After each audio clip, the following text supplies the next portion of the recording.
Bom dia. Lucas 12.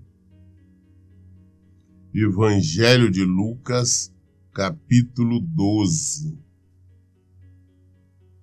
Enquanto isso, uma multidão de milhares de pessoas aglomeravam a ponto de pisotearem umas às outras.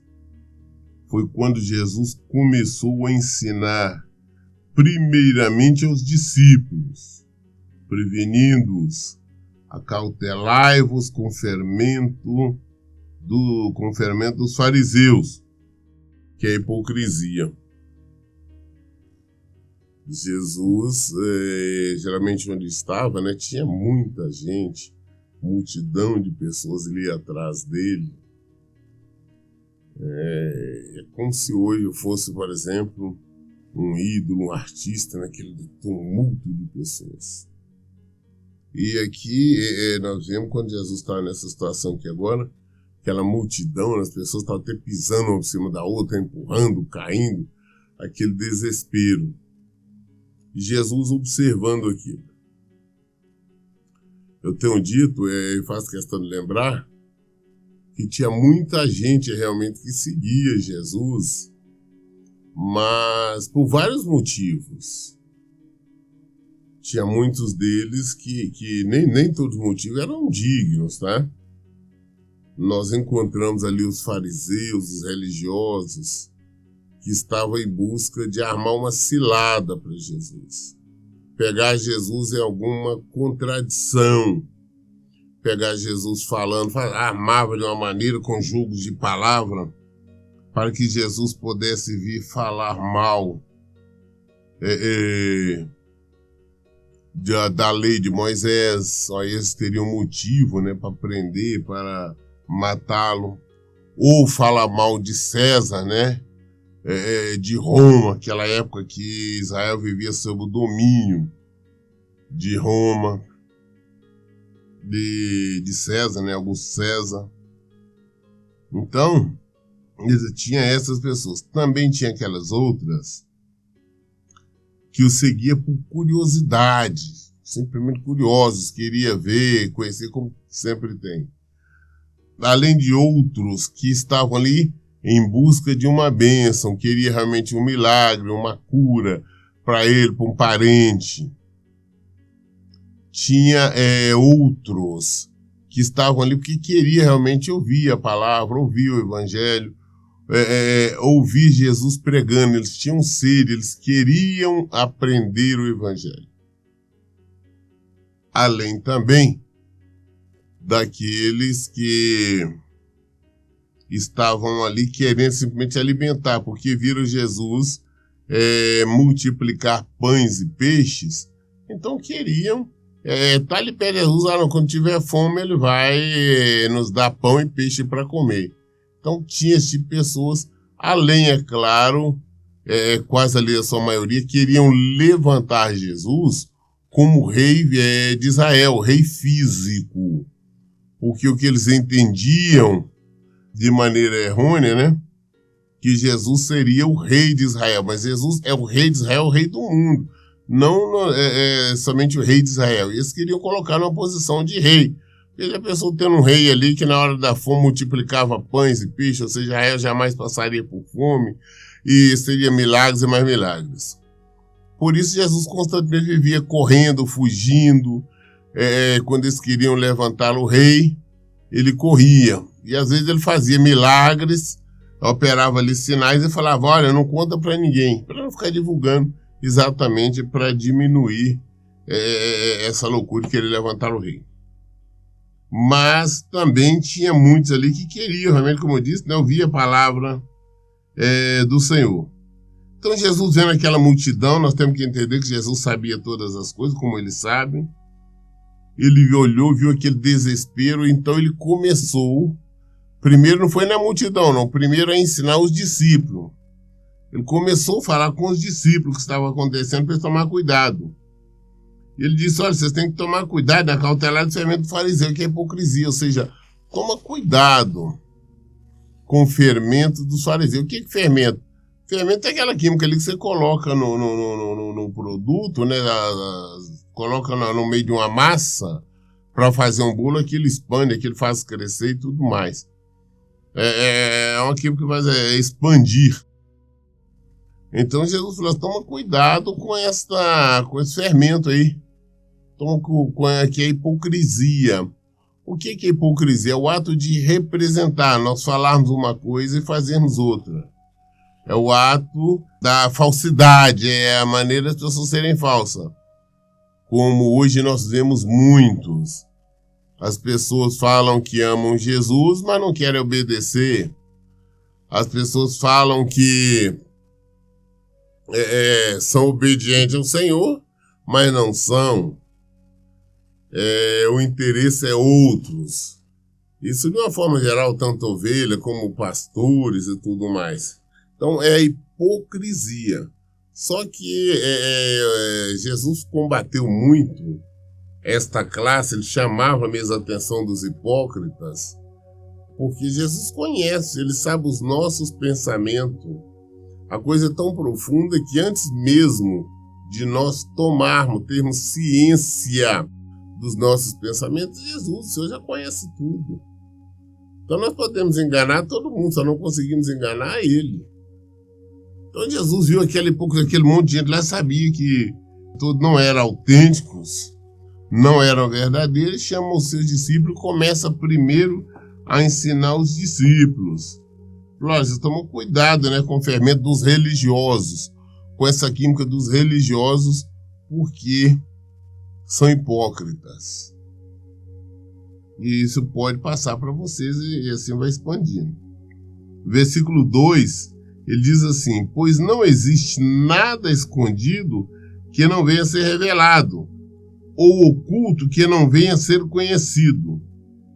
Porque tudo que disseste nas trevas será ouvido em plena luz. E o que sussurraste ao pé do ouvido, no interior de quartos fechados, será proclamado no alto das casas. Flávio, vocês tomam cuidado, que não tem condição de esconder nada. Vocês estão achando que conseguem esconder alguma coisa do Senhor? Não, vocês não conseguem. Temos que entender isso. Nós não conseguimos esconder sequer os nossos pensamentos.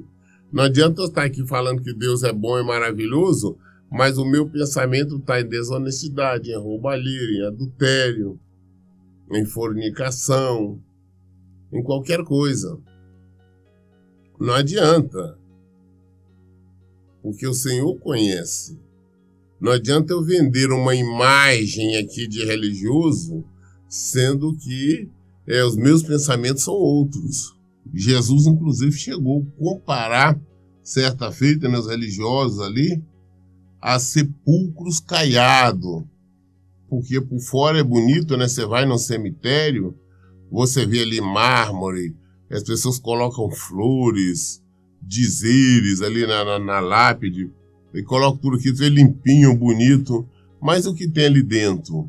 É podridão, é ossos, é verme comendo a carne do ser humano, é tudo. É o que não presta. Então, Jesus comparou os religiosos mais ou menos isso. Por fora, aquela imagem, aquela aparência de pessoas fiéis ao Senhor. Mas por dentro, a imundície. A imundície do pensamento, da sujeira, de tudo que não presta. Então, não tem nada, absolutamente nada que nós possamos esconder do Senhor. Porque tudo que nós tentarmos esconder, Ele mostra, Ele revela de forma clara para todos. Não temos como esconder. Nós temos que procurar simplesmente ser verdadeiro, rendermos realmente ao Senhor e viver em conformidade com a palavra dEle. Caso contrário, nós pagaremos pelo que nós estamos pensando. Versículo 4. Eu vos afirmo, meus amigos, não temais o que pode matar o corpo. Todavia, além disso, nada mais conseguem fazer. Contudo, eu vos revelarei quem deveis temer. Temei aquele que, depois de matar o corpo, tem poder para lançar a alma no inferno. Sim, eu vos afirmo, a esse deveis temer. As pessoas andam com muito medo, né? Se eu fizer isto, as pessoas vão ficar chateadas. Se eu falar do evangelho, as pessoas vão ficar com raiva de mim, que não aceitam. Podem me bater, podem me matar. Se eu fizer isso, não. O que ocorre? Por que nós não temos que ter medo de nada? Porque o máximo que uma pessoa qualquer consegue nos fazer é nos matar, tirar a nossa vida aqui agora. Mas se nós estivermos na presença do Senhor, nós estaremos ganhando a vida, porque nós teremos vida eterna. Então, o máximo que a pessoa consegue nos fazer. E mesmo assim, só poderá fazer se existir a permissão, se existir a concordância, a vontade do Senhor. Porque Ele é o Senhor, Ele é soberano. E não acontece nada, absolutamente nada, no mundo sem a vontade ou sem a permissão dele.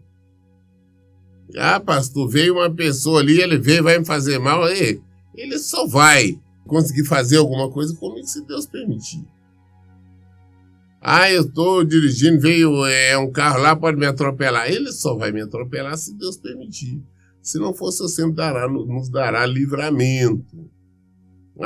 Pode acontecer isso, pode acontecer aquilo, pode acontecer sim. Né? Nós temos que entender que o Senhor nos fala, inclusive, que a morte do seu santo é para glorificá-lo. Mas enquanto não for a vontade e a permissão, de Deus nada vai nos acontecer. Isso em todas as áreas, em todas as situações. Mas isso não quer dizer também que com isto eu devo estar me expondo de uma maneira deliberada a perigos. Não tenho medo de nada. Não é assim, porque a palavra de Deus fala, Jesus mesmo diz, não tentarás o Senhor teu Deus. Porque eu sei que eu estou na presença do Senhor, que nada pode me acontecer se não for a vontade dele. Então agora eu posso pular na frente de um carro, pular de um prédio, dar um tiro no ouvido que nada vai me acontecer. Não vai me acontecer, sempre que eu estou tentando a Deus.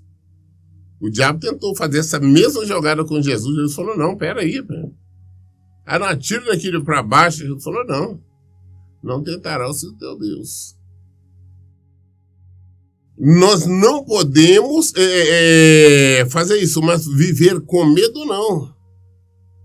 Claro que em toda situação nós temos que ter a precaução, que ele diz que nós temos que ser como as pombas e como a serpente. Então nós temos que nos precaver, mas andar em segurança, sabendo que tudo está sob o controle do Senhor. E constantemente está nos dando livramento, nós nem percebemos. Quando nós estamos em sua presença, aí sim nós podemos crer, acreditar ali como está lá no Salmo 91. 1.000 cairão a seu lado, 10.000 à tua direita, mas tu somente olharás e verás com teus olhos a recompensa dos ímpios. Não temer, fazer o que é correto. Não é uma exposição desnecessária, mas viver o evangelho e praticar. E não temer. Da mesma forma como está lá em Marcos 16, que serpente picar pode não nos faz nada. Se a temer, se viermos tomar alguma coisa, algum veneno, não nos causará dano. Mas isso não quer dizer que eu vou pegar um copo de veneno e vou tomar. Não. Quer dizer que se em algum momento, de uma maneira inadvertida, você sem perceber, no engano, na ignorância, alguma coisa, colocar um veneno na boca, você não vai sentir nada. Depois, eu falei, aquilo que você colocou na boca era veneno. Era, então eu nem sabia. Entendeu? O Gualho falou o exemplo, até se uma cobra picar, como foi Paulo. Paulo lá, quando estava na ilha de Malta, uma cobra veio e picou a mão dele. Aí ele estava juntando os gravetos ali para colocar no fogo. Aí uma cobra picou e ficou de pendurado na mão dele. Ele simplesmente balançou a cobra assim. Ela caiu lá no meio do fogo. E todo mundo ficou esperando, falou, não, isso é maldito, ele escapou lá de morrer afogado no mar, mas aí vai morrer. Aí como viu que não aconteceu nada, nem sequer encheu a mão de pau, falou, não, rapaz, isso é um Deus. Já mudaram a maneira de pensar. Eu quero dizer com isso, volto a insistir, não é você se expor de maneira deliberada ao perigo, não.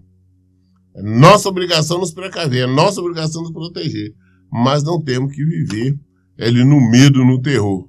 Se nós estivermos na presença do Senhor, sabemos que Ele nos guardará.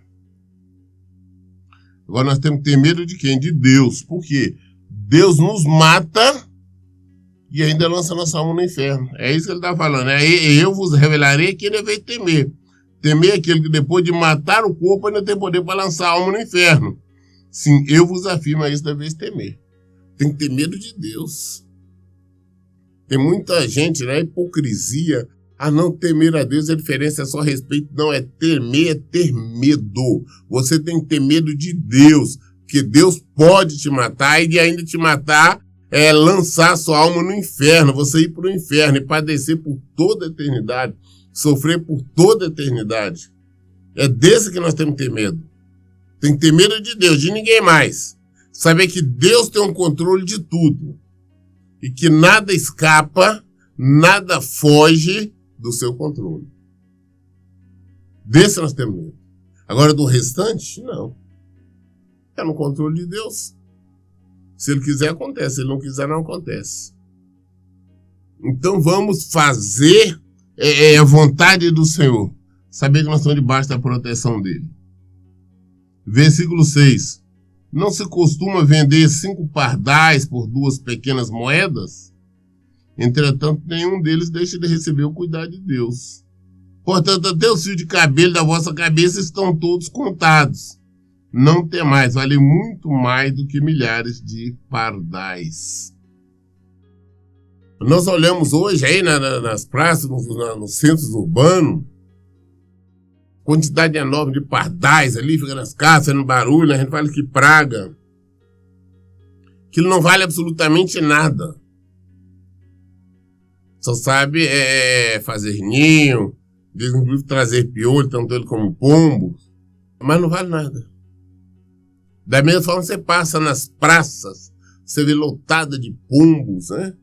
Ali o povo alimentando pombo.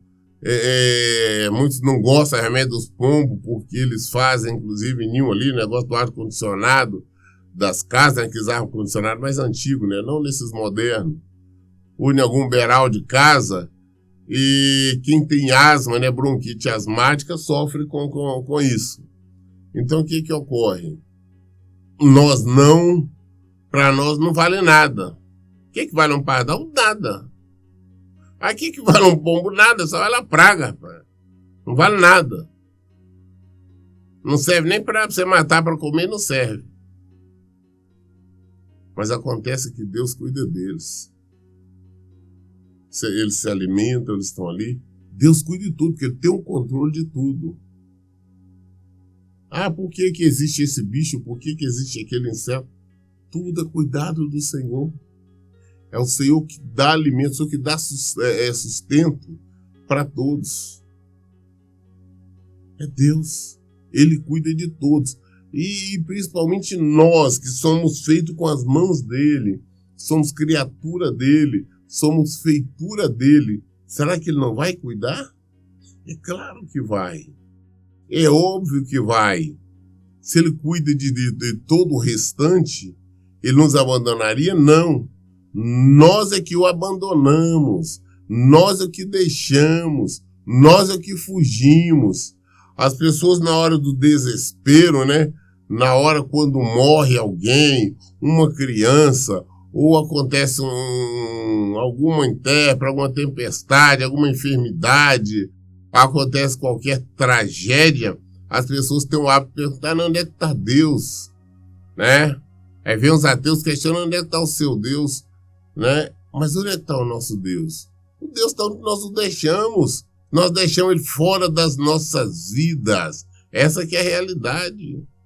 As pessoas tiram Deus da vida deles, aí quando vem um problema, quer questionar onde está Deus? O nosso Deus, ele sabe tudo a nosso respeito. Ele sabe até quantos fios de cabelo nós temos.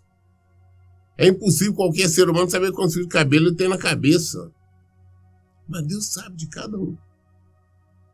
Isso é o poder do nosso Deus. A soberania do nosso Deus.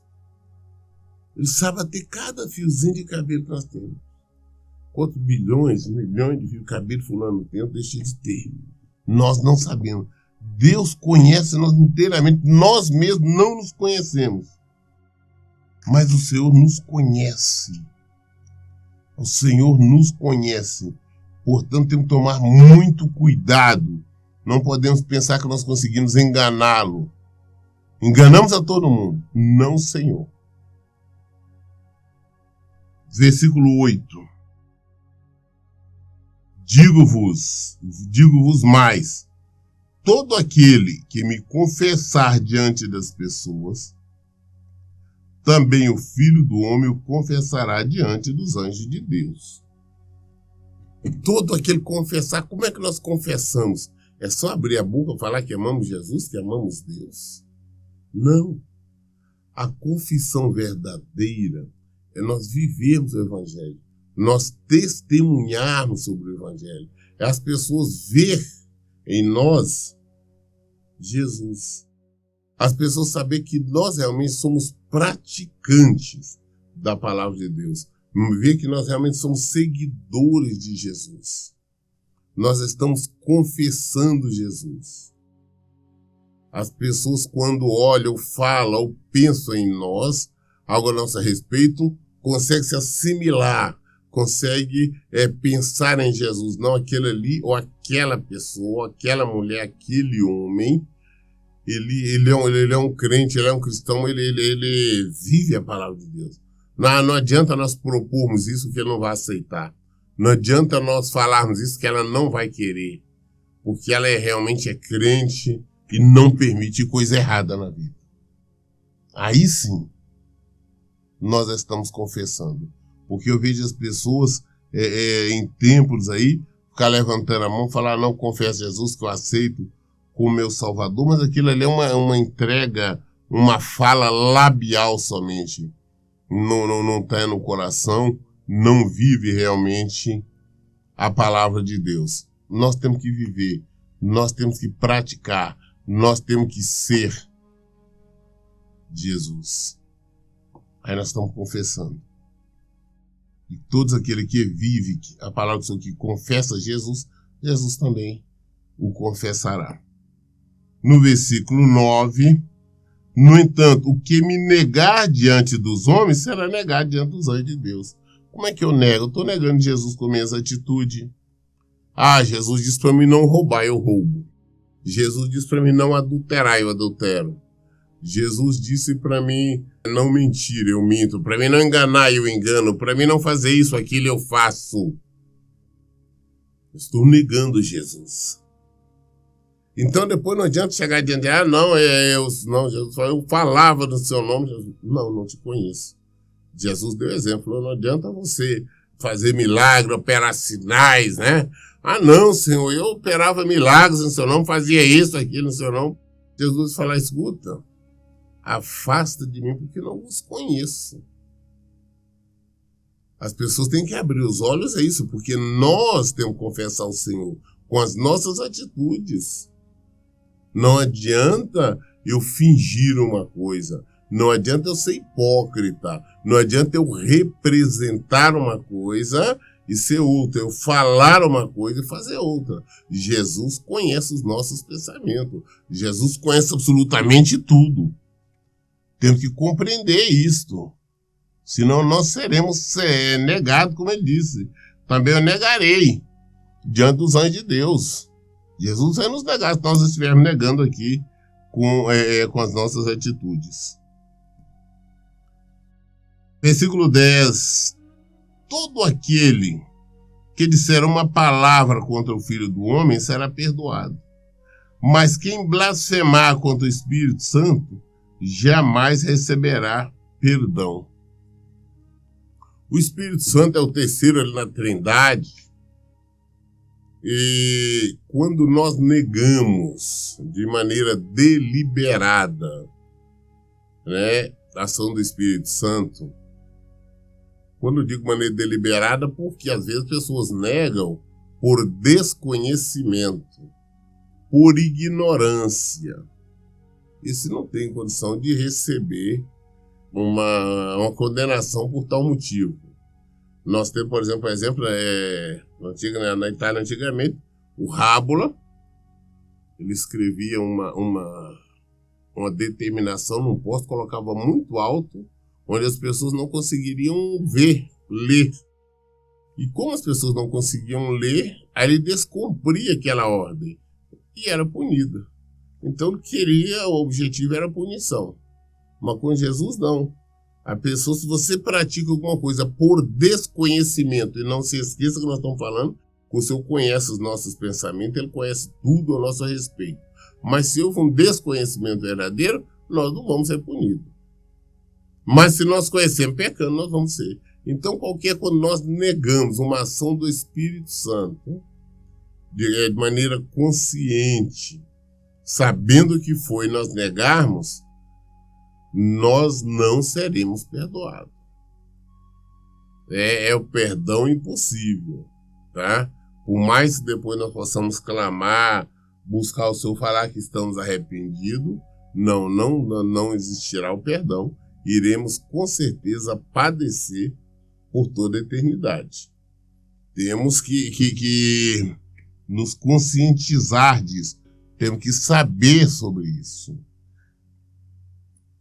O versículo 11 diz assim: quando vos levarem forçado às sinagogas e perante governantes e autoridades, não vos preocupeis quanto à maneira que deveis responder, nem tampouco quanto ao que tiverdes de falar, porquanto naquele momento o Espírito Santo vos ministrará tudo o que for necessário dizer. Não, por nós vivermos o Evangelho, por nós praticarmos o Evangelho de Jesus Cristo, nós podemos ser presos, podemos ser apanhados, escarnecidos, nos colocar na parede questionando: ah, meu Deus, como é que eu vou me defender? Como é que eu vou falar? Não temos, não vimos no início. Nós não temos que temer nada, absolutamente nada, somente confiar no Senhor. Na hora de interrogatório, nós saberemos o que falar, virá as palavras na nossa boca, virá os pensamentos, e nós saberemos o que responder. Até mesmo no templo, em casa, as pessoas nos colocam na parede, querem interrogar. Não, você fala sobre Jesus, e sobre isso, e sobre aquilo. O Espírito Santo que habita em nós nos guiará, e nós saberemos o que devemos ou não falar. Então não temos que ter medo, nós temos simplesmente que aprender a confiar no Senhor. Versículo 13. E aconteceu que neste ponto, o Senhor Jesus estava falando, ensinando ali, um homem que estava no meio da multidão lhe requereu. Disse: mestre, ordena meu irmão que divida comigo a herança. Jesus está pregando ali, está ensinando, trazendo ensinamento ao povo. E uma pessoa lá no meio do povão grita: foi, mestre, manda o meu irmão dividir a herança comigo. Ou seja, a herança do nosso pai, morreu, eu estou com ela sozinho, manda ele dividir comigo. Versículo 14. Porém, Jesus lhe replicou: homem, quem me designou juiz ou negociador entre vós? Em seguida lhes advertiu: tendes cautela e guardai-vos de toda e qualquer avareza, porquanto a vida de uma pessoa não se constitui do acúmulo de bens que possa conseguir.